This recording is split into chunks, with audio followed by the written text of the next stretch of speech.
Olá, hoje é quarta-feira, dia 9 de agosto, está começando mais uma mesa de debates aqui pela TVE Juiz de Fora. Para a gente, como eu digo sempre, é uma honra estar contigo aí na sua casa e te convido a ficar com a gente no nosso programa até o final, até meio-dia. Hoje a gente vai falar sobre o Dia Internacional dos Povos Indígenas e também sobre a moradia estudantil da UFJF. Você de casa pode participar com a gente de um jeito muito simples. É só mandar sua mensagem para o nosso WhatsApp, o número é o 988924905. Eu apresento agora os debatedores do programa de hoje. Aqui nós temos a diretora-geral do Grupo Circom, doutora Jane Aragão. Bom dia.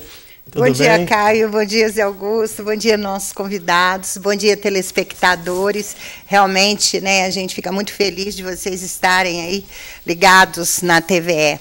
E eu queria falar aqui hoje, Caio, que você aí que está querendo saber, a respeito do seminário da conferência que nós vamos fazer no dia 12, no Hotel Serrano, você só ligar lá para a nossa portaria 21029500 e perguntar os detalhes para a Adriele.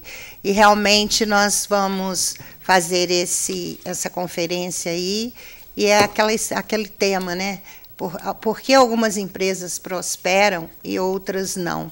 Então é interessante a gente estar sabendo o porquê disso. E a Seitianoye pensa em tudo isso, tá, Cláudio? E aí a gente fala naquele negócio assim, mas a gente vai praticar ou vai fazer certo ou fazer errado? Mas depende de vocês. A escolha é sua, Deus nos deu livre-arbítrio. Então, a prosperidade da Seitianoye, na qual eu sou presidente da União da Prosperidade, eu gostaria de ver você, nossos telespectadores, lá nessa conferência, no dia 12, às 19 horas, no Hotel Serrano, na Rua Santa Rita, no centro, com estacionamento bonitinho. Então, vale a pena você comparecer e estar lá com a gente. Você vai, Caio? Com Sim, certeza, marcado. Então, tá bom. Eu agradeço a presença e conto com vocês. Muito obrigada. Maiores informações estão no Diário Regional de hoje. Obrigado, bom programa para a gente. Obrigada, com certeza. Apresento também o advogado José Augusto Salles de Carvalho. Bom dia. Bom dia, Caio, doutora Jane, nossos convidados, prazer recebê-los aqui, telespectadores. É uma satisfação estar aqui mais uma vez com vocês todos. Perfeito. Agora eu apresento os convidados do nosso programa de hoje.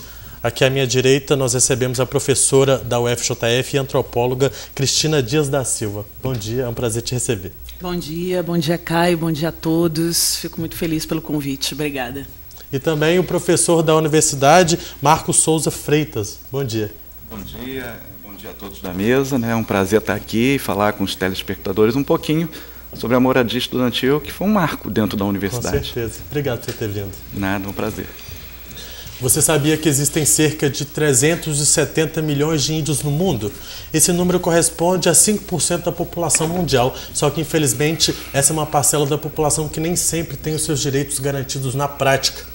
Aqui no Brasil, por exemplo, já se tornaram comuns os ataques aos territórios indígenas, uma prática com um impacto devastador que já chegou a acabar com comunidades inteiras. Hoje a gente aproveita a data para discutir as políticas de proteção e garantia dos direitos indigenistas. Cristina, explica para a gente a realidade atual dessas políticas que tentam garantir os direitos dos índios. Então, Caio, tem uma questão aí que eu acho que é fundamental da gente entender quando vai falar dos direitos dos povos indígenas, que é o marco da Constituição de 88. Essa Constituição garante a esses povos uma série de direitos vinculados à sua organização social, cultural e política. E também o reconhecimento do seu direito originário às terras. As terras indígenas, conforme a nossa Constituição, elas são de usufruto da população indígena, mas elas são terras da União.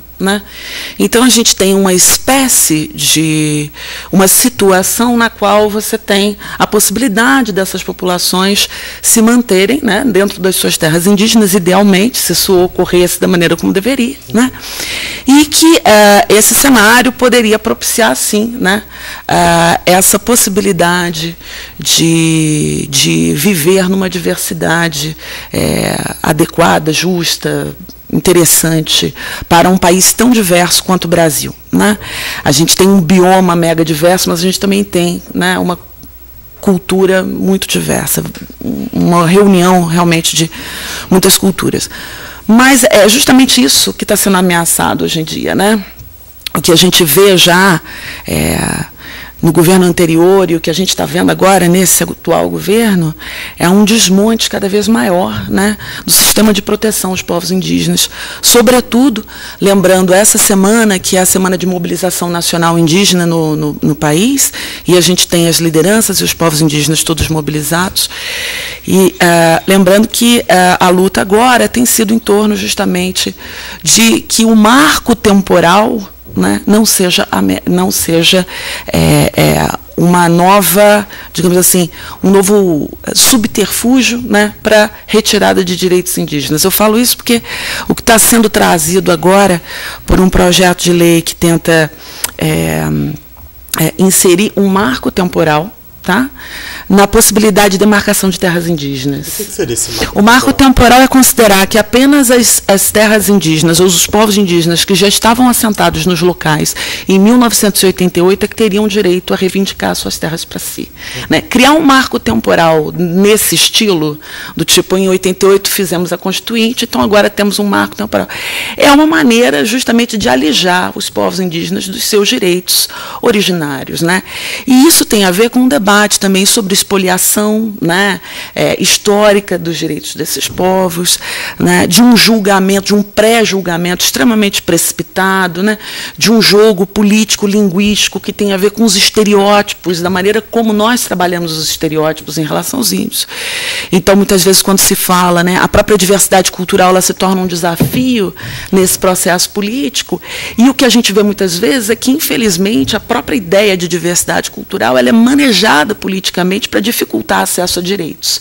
Então, é óbvio que a gente fala que no Brasil a gente tem, né, mais de 200 povos indígenas, de 200 etnias.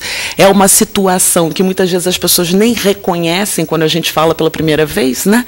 Mas que as pessoas reconhecem sim quando a gente visita, né, o nosso vasto território, seja a região sul, sudeste, norte, nordeste, onde você vê os contatos, né, com essas populações e o quanto que isso é danoso, é prejudicial. Né? Então, você tem situações mais e menos graves, mas todas são muito graves. Mas a situação, obviamente, dos Guarani Kaiowá, por exemplo, do Mato Grosso do Sul, é muito grave. Né? A situação dos Guarani, em geral, é muito grave, muito ameaçados, né? Também no território de São Paulo, por exemplo, e aqui em Minas Gerais, né? Os Machacali, os Chacriabá. Então, a gente tem uma diversidade muito grande. E aí falar, né, quer dizer, essas comemorações do Dia Internacional dos Povos Indígenas, eu acho que ela se vale como um momento de memória, né, mas também um momento de resgate político de determinados valores importantes quando a gente pensa que o Brasil ele não é simplesmente uma diversidade, né, mas que essa diversidade veio sendo historicamente hierarquizada. Né, e aí, quando a gente fala disso, é que a gente fala de relações de poder que, a longo prazo, se instituíram e que são bastante difíceis. Né, eu acho que o jogo político atual, por exemplo, com essas ameaças, né, a Constituição de 88, sobretudo o artigo 231, que é o artigo que fala, né, dos povos indígenas explicitamente, ela precisa, enfim, ser, mais uma vez, relembrada e talvez até comemorada, né, do tipo, é uma conquista, né, de todo o povo brasileiro. Essa é uma Constituição muito importante, né, e muito reconhecida, inclusive, né, pela letra da lei, né, mesmo pelo que ela propõe. Então, eu acho que a gente está num impasse, né, político, e bastante violento, e acho que é importante lembrar isso. Né? Nossos povos estão sob uma grave ameaça, né? E isso tem tentado, né, ser cooptado como um problema da divisão de terras no Brasil, né, como se isso fosse assim, ou como se os povos indígenas representassem algum tipo de ameaça à nossa soberania nacional. Né? Então, eu acho que esse é o momento para falar disso, né? Professora, é aquilo que eu falei, né? O índio, ele é um guerreiro, né? Ele traz no sangue essa, como é que eu vou falar? Essa vontade de vencer, essa vontade de proteção, essa vontade de realmente estar no que é seu.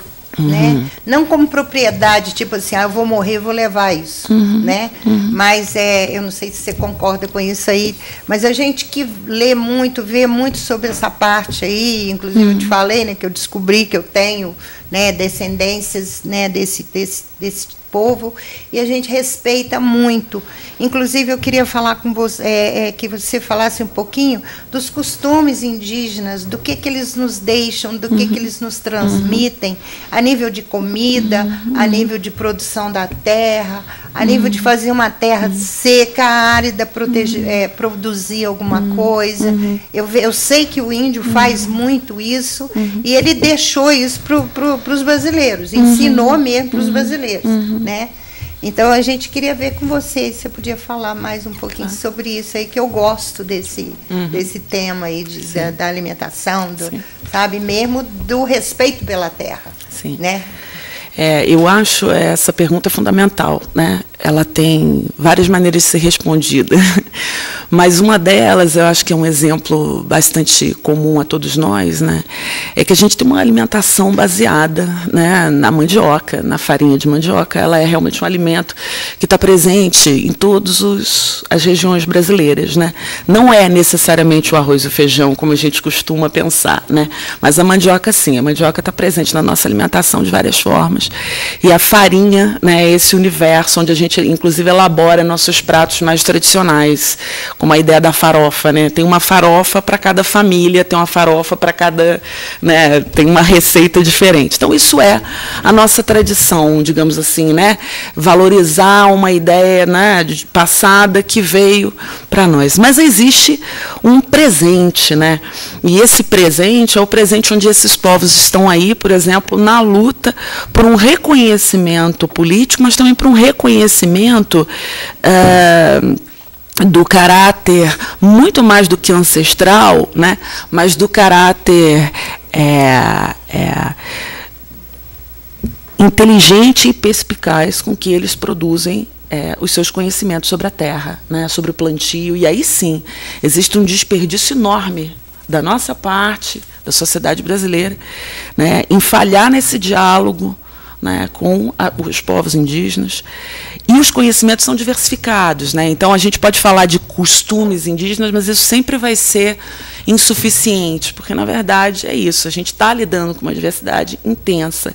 Então, não são as mesmas línguas, não são exatamente os mesmos costumes, mas, sem dúvida nenhuma, né, o manejo agroflorestal, o que eles têm para ensinar a respeito disso, que eles conhecem, né, eles não só não têm espaço para ensinar, como não tem sido reconhecido para o próprio usufruto, né? Então, quer dizer, a nossa situação ideal era se a gente pudesse estar numa relação de diálogo com eles, onde, por exemplo, né, as nossas estratégias de agrobiodiversidade, tal que nós conhecemos nas nossas faculdades, nos conhecimentos que temos, digamos, científicos legitimados e reconhecidos, se unissem, né, ou pelo menos dialogassem, olhassem com mais atenção para esses registros, né? A gente tem, por exemplo, um dado interessante que é pensar. A gente pode pensar, muitas vezes, inadvertidamente, né, que a floresta é um território, assim, se ela não foi derrubada, né, então ela é um território virginal, um território desconhecido. Isso não é verdade, né? As florestas, a floresta amazônica, ela é um resultado, digamos assim, né, de uma relação construída entre, né, humanos e não humanos, entre animais, humanos e plantas, né, ao longo de muitos séculos, e na base de um conhecimento acumulado oralmente. E aí a gente pega um outro ponto que é fundamental nesses estereótipos e nesses preconceitos, né, que é o poder da escrita, né? A maneira como a gente trabalha esse cenário da escrita. Você vê que a gente vive em tempos de internet, mas um bom papel assinado não perde o seu caráter, a sua legitimidade para nós. Então, isso é apenas um exemplo para chamar a atenção que, muitas vezes, os conhecimentos tradicionais, eles sofrem, né, de um preconceito que tem a ver com a sua ausência escrita, ou com essa capacidade impressionante, se a gente olhar para o outro lado, de você produzir uma tradição oral que tem, enfim, né, referências milenares. É isso. Perfeito. Bom, a gente vai para o primeiro intervalo do nosso programa de hoje. Já voltamos com a mesa de debates aqui pela TV Juiz de Fora.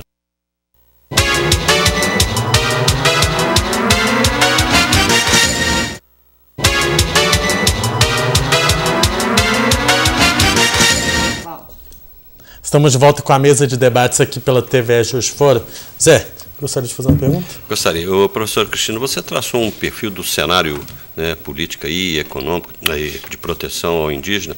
Eu queria te fazer uma pergunta, porque eu tenho visto muitas críticas, né, reiteradas críticas sobre a FUNAI, a presidência da FUNAI, principalmente. Parece que há uma interinidade nas presidências da FUNAI, não há uma efetividade. E, principalmente, as pessoas que estão ocupando esses cargos talvez não sejam pessoas direcionadas. Eu gostaria que você falasse um pouquinho sobre isso, porque tem um envolvimento político muito grande. Né? Você falou do governo, então da legislação, há uma legislação, há um processo político todo que envolve essa questão, e diretamente a FUNAI, com certeza. Sim, claro.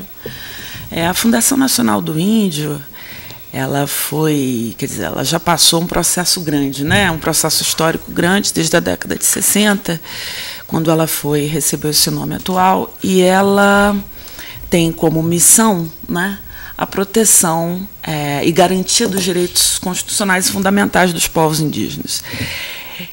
Tem dois processos aí, né, que eu vejo na sua pergunta, né? Tem um processo histórico de longo prazo, que é um certo esvaziamento das funções da FUNAI, né, na medida em que, justamente, no Congresso, em outras instâncias de poder, o próprio trabalho da FUNAI foi incomodando outros interesses, né? Sejam os interesses do agronegócio, sejam os interesses que se contrapunham aos direitos indígenas. Então, você tem um processo de esvaziamento da FUNAI, sim. E esse processo, portanto, se junta a esse outro que eu acho que você me perguntou mais diretamente, e que é muito importante de esclarecer também, que é um cenário político nada favorável, né? A FUNAI, como uma instituição que, digamos, representa os povos indígenas no alto escalão do governo, ela está muito fragilizada, né? Então, fragilizada de uma maneira em que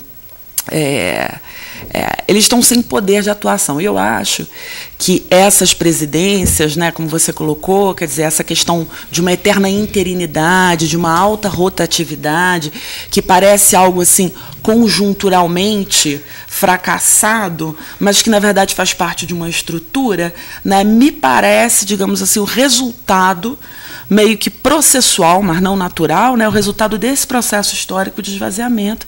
Então, muitas vezes, você tem, né, uma desarticulação constante dos trabalhos que vão sendo feitos pela Fundação. Então, me parece que é uma situação que eu descreveria dessa forma. Professora, mas também são pessoas que não estiveram lá, não conviveram, né, atualmente, né? Me parece, a diretoria, esses que estão entrando agora, não é como aqueles irmãos Vilas Boas que ficaram lá, que curtiram, que permaneceram lá dentro, né? Então, você fala, Jane, mas você é muito, tá sonhando muito, ou está muito no passado, mas não é, mas é que realmente, inclusive, você falou da Constituição, quando eu fazia direito, né, há 30 e tantos anos atrás, que eu sou formada, a gente participou da Constituinte. Primeiro teve uma Constituinte, para depois ter a Constituição. Então, realmente, pensou-se no Brasil, pensou-se no povo brasileiro, no bem-estar do brasileiro. Mas, quando foi feita a Constituição, muitos artigos deveriam ser regulamentados depois com leis específicas, direcionadas àqueles artigos, aqueles assuntos. E isso foi se passando, e muitas delas não têm respaldo em cima disso. né? Então, por isso que realmente a coisa ainda está, né, embrionária, entre aspas, né, que podia estar fluindo e definindo e decidindo, porque se tem a lei é para ser cumprida, né? Então, essa lei aí, inclusive esse artigo que você mencionou, ele foi muito debatido, inclusive nós tivemos presença de povos indígenas, de descendentes indígenas, na época, Sim, Juruna claro, era Juruna. deputado, né? Então, a gente tinha, assim, esse contato maior, né? E agora parece que a coisa relaxou e por isso está havendo essas divergências, essas coisas que estão acontecendo. Eu não sei se você pensa mais ou menos dessa maneira aí, porque é o que a gente pode observar em cima disso, né? Eu acho que é um processo de... acho que há uma piora, né, no quadro político. Eu acho que há uma maior agressividade, bem ou mal, né, a FUNAI vinha trabalhando a lentos passos, digamos assim, né, na medida em que podia, na medida em que a sua estrutura também permitia, ela vinha trabalhando, ela vem, inclusive, né, trabalhando as demarcações, a homologação das terras e tal. É justamente esse tipo de ataque, né, que a gente vem sofrendo agora e que torna os povos indígenas ainda mais vulneráveis. Porque vulneráveis eles sempre foram, no sentido de que os grileiros, os poceiros, os madeireiros sempre estiveram ali, né, próximo ali dos seus locais de moradia ou das suas terras agora demarcadas, as que são demarcadas e as que não são. Então, as ameaças, elas são frequentes, né? Eu acho que a FUNAI, o papel de esvaziamento da FUNAI, ela é sim, né? Você tem um quadro lá da presidência que conta aí com essa itinerância, né, sem fim, o que prejudica muito. Mas você tem um quadro de concursados na instituição, né, que são antropólogos, que são pessoas que aí sim têm uma larga experiência, né, com demarcações, mas também com as populações, com os povos indígenas e com as diferentes realidades do Brasil. E eu acho que seria interessante valorizar a voz, né, desses profissionais. Eles têm muito a dizer, certamente, mas como parte de um processo maior, eles também vêm sendo invisibilizados, né? Acho que assim como os povos indígenas, né, as pessoas que no Brasil estão, né, preocupadas e trabalhando efetivamente para uma melhora e para a garantia dos seus direitos, também sofrem de uma certa invisibilização, que faz parte desse processo, né? E, Cristina, a gente, pelo que a gente tem conversado aqui no nosso programa de hoje, a gente não tem muito o que comemorar nessa data do Dia Internacional dos Povos Indígenas, muito pelo contrário, a gente deve expor mesmo todas essas situações para que elas sejam discutidas e, quem sabe, sim, chegar a soluções, né? Eu levantei alguns dados sobre a questão da saúde dos povos indígenas e um dos direitos é que eles tenham acesso à saúde, que isso não tem acontecido na prática. Por exemplo, 50% de todos os índios adultos do mundo sofrem de diabetes tipo 2. Na Austrália, a expectativa dos povos aborígenes é 20 vezes menor do que do restante da população do país. Nos Estados Unidos, os índios estão 600 vezes mais suscetíveis a contrair tuberculose. Aqui no Brasil, como que é o acesso desses povos indígenas ao sistema de saúde e por que existe tanta essa dificuldade e eles estão mais suscetíveis a essas doenças? Então, no Brasil, a gente tem desde 2000 um sistema que é chamado de Subsistema de Saúde Indígena, que é o SSI, né? E ele é ligado diretamente ao SUS. Mas a ideia é que esse subsistema de saúde indígena possa oferecer o atendimento primário aos povos indígenas em terra indígena, né? E apenas o atendimento de média e alta complexidade fora do território, né? Ou em cidades mais longínquas, de médio e grande porte. O subsistema de saúde indígena, então, começa a operar em 2000, com 34 distritos sanitários especiais distribuídos em todo o território brasileiro, né? Isso foi criado como um suporte específico para que o SUS pudesse também, para que a saúde pública, digamos assim, né, pudesse atuar também junto aos povos indígenas. Problemas não nos faltam, né? São vários e são graves. Assim. Existe uma subnotificação, né, das doenças, dos agravos, existe subnotificação das causas de morte. Então, é difícil trabalhar com certos dados assim estatísticos, como muitas vezes se trabalha no SUS. Né? Mas uma coisa que eu acho que é fundamental e tem se falado muito e é uma questão importante para esse subsistema de saúde indígena e para a política nacional de atenção à saúde dos povos indígenas, a PNASE, como a gente chama dentro da área, né? Ela vai postular exatamente isso, a importância de uma interculturalidade no atendimento. O que seria uma interculturalidade? Né? É o diálogo, né?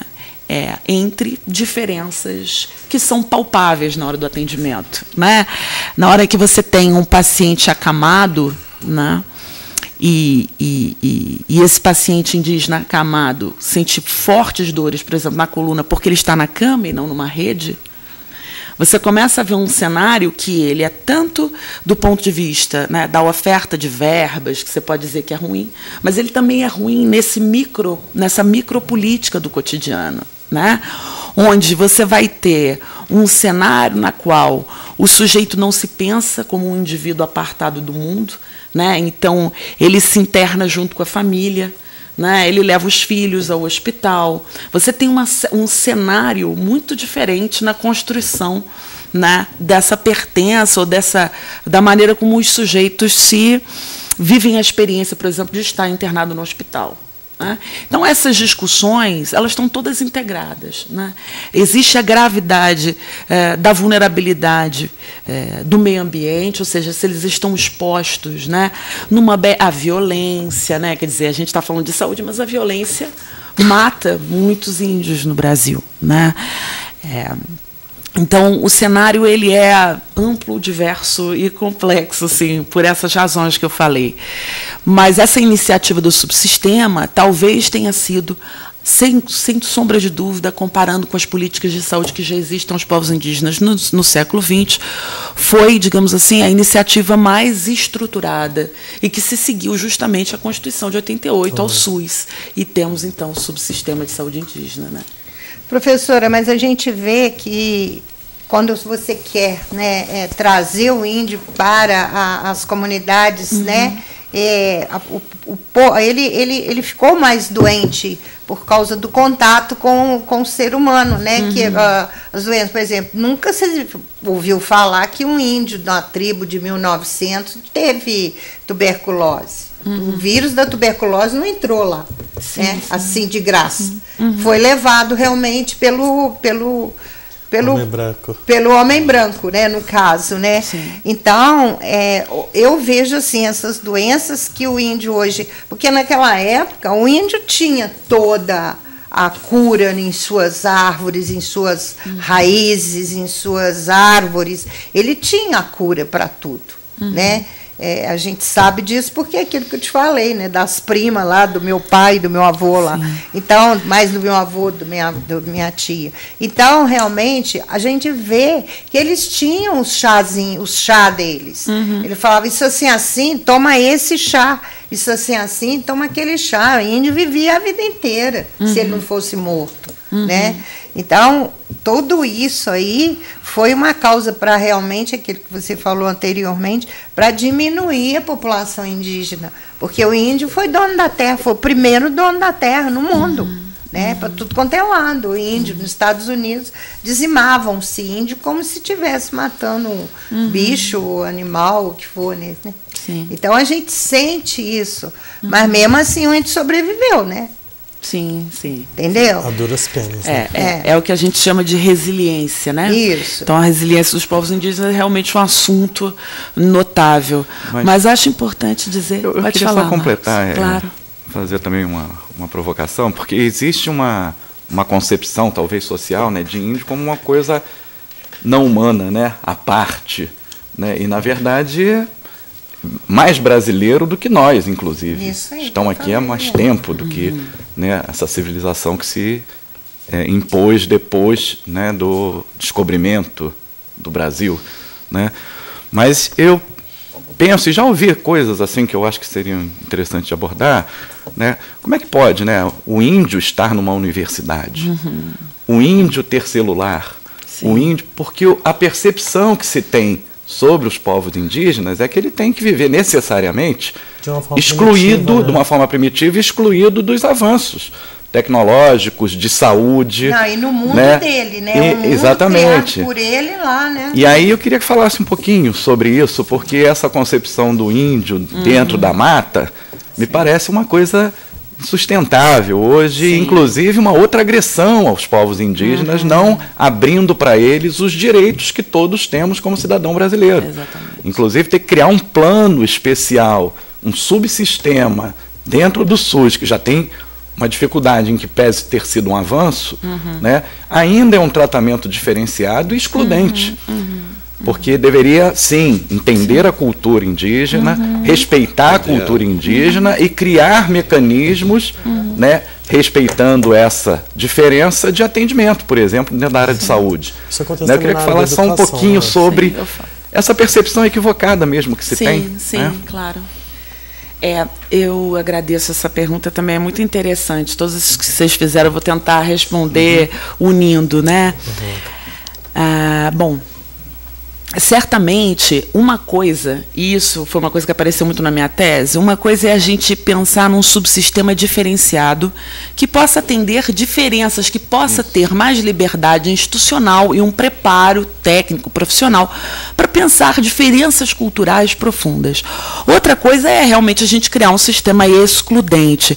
Eu não acho que, nesse sentido, o subsistema seja um problema em si, né? Os problemas, né, muitas vezes nós tendemos a imaginá-los como os problemas que estão colados à materialidade das coisas, né? Quando, na verdade, me parece que eles estão muito mais atados às relações e à maneira como a gente construiu essas relações ao longo da nossa história, né? Então, a gente tem vários estereótipos muito difíceis, como, por exemplo, essa ideia de que os índios estão presos a uma certa ancestralidade, que eles pertencem a um passado mítico e morto, né?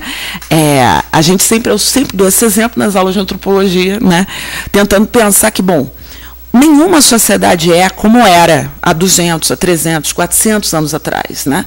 Por que essas sociedades deveriam ser as mesmas, né? Ninguém perdeu sua identidade por ter mudado, né? Mas isso tem a ver justamente com o engessamento, com essa capacidade que a gente tem de alijar o outro de relações de poder, tornando-o invisível, produzindo socialmente o que o Michael Herzfeld, que é um autor, vai chamar de produção social da indiferença. Então, a gente produz essa indiferença, a gente apaga essa memória, a gente exclui dessa maneira, né? Então, o reconhecimento da diferença não necessariamente é um caminho para a exclusão, mas ela pode, muitas vezes, como você bem falou, Marcos, se tornar um caminho para a exclusão, né? E o que a gente muitas vezes escuta é esse cenário de preconceito mesmo, de dizer, olha, eles têm privilégios, né? Quando, na verdade, o que eles têm é a possibilidade de um atendimento diferenciado, né? Que é o que deveria acontecer. Obrigado, viu? A gente vai para mais um rápido intervalo e já voltamos com a mesa de debates aqui pela TVE.